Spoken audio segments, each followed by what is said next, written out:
préparer ma présentation en arabe et je vais parler en français. Donc, moi, il y a quelqu'un qui... Donc, c'est bon, je vais parler en français. D'accord, donc je remercie les organisateurs pour cette invitation.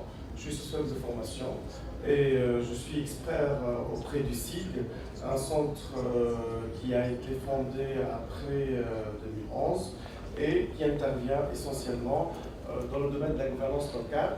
Et je vais essayer dans ma présentation en moins de 10 minutes, parce que je pense qu'il y a un problème de timing. Il y a des gens qui commencent à quitter la salle, et je pense qu'il y aura également un moment qui reviennent. Tant mieux. Et peut-être également, il y a un moment au débat, je pense important d'écouter les participants. Voilà. Donc moi, je vais parler plus de la société civile en tant qu'acteur principal dans tout processus de décentralisation de gouvernance locale. Je vais plutôt focaliser sur la gouvernance locale parce que c'est notre focus dans ce centre et surtout vous donner une idée sur l'évolution aujourd'hui de la société civile en tant qu'acteur principal dans la gouvernance locale, mais également les défis qui peuvent être observés dans ce domaine. La Tunisie connaît depuis quelques années donc une dynamique associative importante, notamment depuis 2014. Le nombre, à titre d'exemple, le nombre d'associations est passé de moins de 2000 avant 14 janvier 2011 à 18 000 aujourd'hui, sachant que avant 2011, on comptait pas mal d'associations sportives, des associations de parents pour les établissements scolaires. Donc le chiffre a été un peu gonflé, mais aujourd'hui, il y a eu cette évolution parce qu'aujourd'hui, on s'intéresse de plus en plus à la société civile. Toutefois, ce nombre, cette évolution ne doit pas cacher beaucoup de points faibles, notamment les associations qui n'ont pas de siège, des associations qui ont été créées, mais on ne trouve pas qu'est-ce qu'ils font exactement. L'autre élément, c'est qu'il y a aujourd'hui de plus en plus de personnes qui adhèrent à la vie associative, notamment à l'échelle locale, surtout que notre centre travaille dans 12 communes, dans des régions souvent défavorisées, notamment dans la région du nord-ouest, du centre-ouest et du sud-est. Aujourd'hui, on voit de plus en plus d'associations qui interviennent dans des domaines qui ont été avant le monopole de l'État. Aujourd'hui, à cause des difficultés de ressources financières, on voit dans certains cas un désengagement de l'État qui favorise un investissement de la société civile dans certains secteurs qui ne sont pas couverts par l'État. Aujourd'hui également, ce qu'on peut remarquer en Tunisie, qu'il y a un repositionnement de la société civile. Pendant longtemps, la société civile souffrait d'un contrôle des structures gouvernementales. Donc il y a cette opportunité qu'aujourd'hui, de plus en plus, il y a des associations qui sont créées, mais ces associations aujourd'hui également connaissent différentes difficultés à cause de certains éléments que je peux les aborder tout à l'heure. Un autre élément sur lequel je peux insister, et je prends un seul exemple, qu'aujourd'hui la constitution de la Deuxième République en Tunisie, elle est le fruit pas seulement dans un processus complexe, difficile qui a été connu par la Constitution, mais également grâce à une pression très importante de la société civile. Je donne l'exemple que l'alternance de la liste électorale, la constitutionnalisation des droits des femmes, c'était le fruit essentiellement de la société civile qui a joué un rôle important. Et je pense qu'au cours des prochaines années, la société civile peut jouer un rôle plus important, mais avec beaucoup de risques.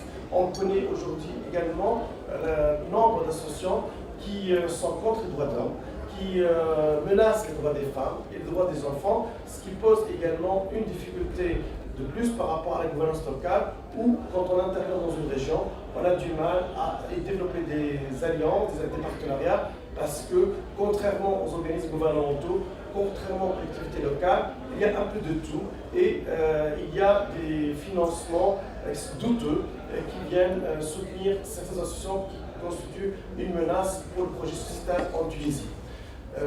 Donc là, également, ce sont les difficultés aujourd'hui rencontrées en Tunisie. Par rapport au programme Paguden, donc du centre cible qui intervient dans les 12 communes, l'idée c'était de comment renforcer le rôle de la société civile qui avait des difficultés auparavant à tisser des liens avec les communes. Et la première étape par rapport à Paguden, c'est de développer un partenariat en premier lieu avec la commune. Une fois ce partenariat est mis en place, on commence à identifier les différents acteurs. Donc ça bon, je ne vais pas rentrer dans les détails avec ce qu'on a fait comme activité, mais par rapport à un premier diagnostic qui a été réalisé l'année dernière dans les 12 communes, pour voir un peu l'état des lieux, qu'est-ce que les acteurs associatifs peuvent apporter à la gouvernance locale, quelles sont leurs attentes. Première difficulté, c'est que souvent on tombe sur des associations qui ont des difficultés dans la planification, dans l'évaluation, dans la documentation, dans la mobilisation des fonds, notamment dans les régions défavorisées.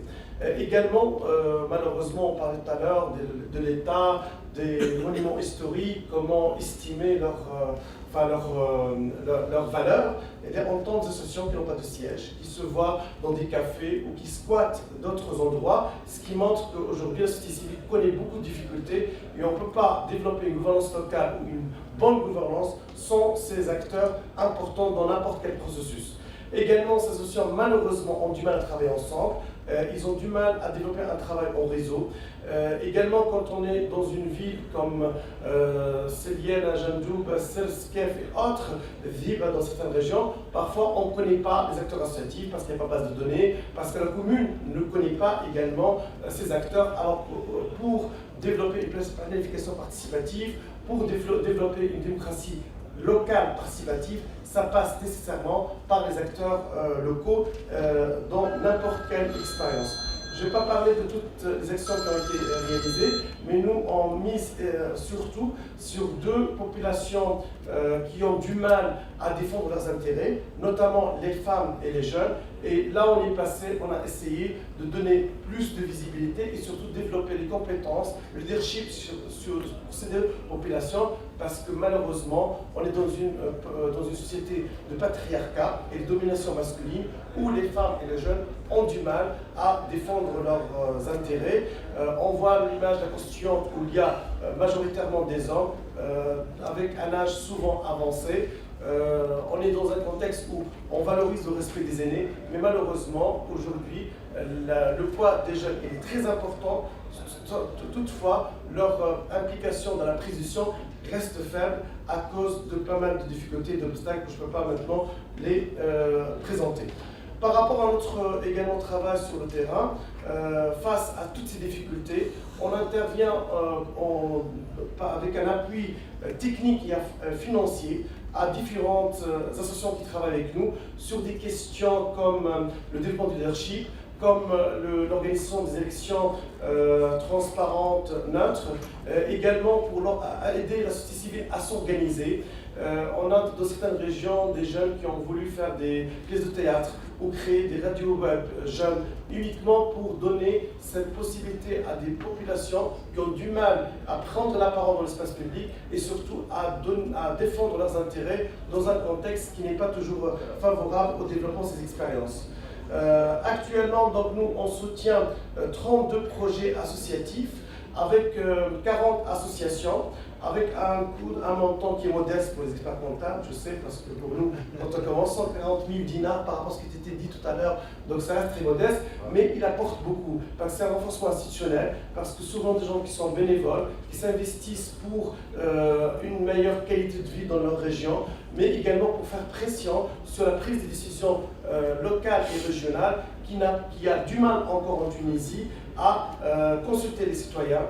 Ils voient à la télé la constituante avec leur cirque, mais quand on descend dans les régions à l'échelle locale, ils ont l'impression qu'ils sont très loin de la capitale, que les décisions prises ne reflètent pas leurs attentes, leurs aspirations, mais c'est un travail de longue haleine. Et je pense réellement que les enjeux des élections municipales en 2015-2016, en fonction du rythme de pas mal de choses en Tunisie à venir, c'est que ça va être un enjeu de taille pour voir surtout l'évolution de la société tunisienne, mais également l'état de la démocratie locale.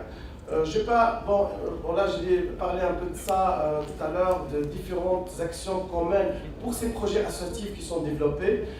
sur des questions peut-être qui ne sont pas familières aux experts comptables, parce qu'on parle des violences à l'égard des femmes, parce qu'on parle de leadership, parce qu'on parle de conseils municipaux pilotes pour montrer aux conseils municipaux, aux délégations spéciales, que les jeunes peuvent avoir un regard sur leur vécu, sur leur vie, mais comment surtout les aider à défendre leurs intérêts. Donc, par rapport à ce qu'on a remarqué comme leçon prise pour ne pas accaparer la parole, la société civile, elle peut jouer un rôle, mais elle a besoin d'un appui, d'un accompagnement, mais surtout d'une ouverture des organismes publics, des collectivités locales qui ont travaillé souvent enfermées sur elles-mêmes, qui n'ont pas développé des mécanismes de concertation, de dialogue. On a eu des expériences où les jeunes, les femmes, les citoyens ont visité pour la première fois un conseil municipal, ce qui montre que les difficultés de développer une démocratie locale est un enjeu de taille pour la Tunisie de demain. Merci.